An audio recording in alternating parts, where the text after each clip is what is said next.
பக்கத்து வீட்டிலிருந்து கேட்டுக்கொண்டே இருந்த குழந்தைகளின் அழுகை சத்தம். ஜன்னல் வழியாக எட்டி பார்த்த அக்கம் பக்கத்தினர். குழந்தையின் கண்முன்னே மனைவியை கீழே தள்ளி கொலை செய்த கொடூரம். கண்ணிமைக்கும் நேரத்தில் அனைவரின் கண்ணிலும் மண்ணை தூவிவிட்டு தப்பியோடிய இளைஞர். காதல் மனைவியை கொலை செய்தது ஏன்? கணவன் மனைவிக்குள் ஏற்பட்ட பிரச்சனை என்ன?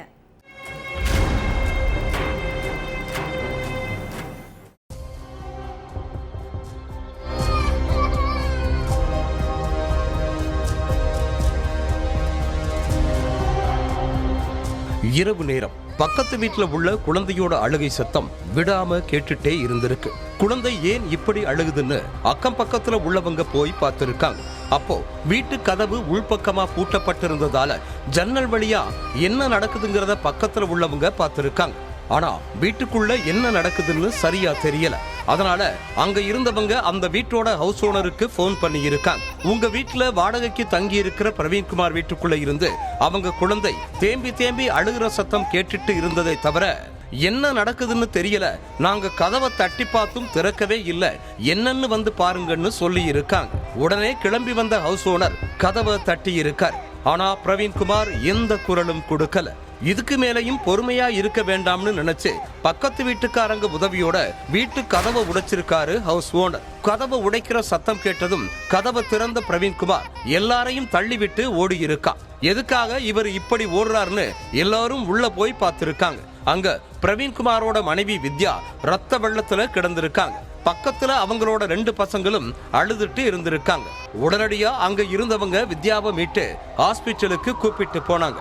அங்க அவங்கள பரிசோதிச்ச மருத்துவர்கள் வித்யா ஏற்கனவே உயிரிழந்துட்டதா சொல்லி இருக்காங்க. அடுத்து விஷயம் தெரிஞ்சு ஹாஸ்பிட்டலுக்கு வந்த போலீஸ் வீட்டுல இருந்த பிள்ளைகள் கிட்டையும் உறவினர்கள் கிட்டையும் விசாரணை பண்ணாங்க. அப்பதான் மனைவியை எதுக்காக பிரவீன்குமார் கொலை செஞ்சா, தம்பதிக்குள்ள என்ன பிரச்சனைங்கிறதே தெரிய வந்திருக்கு.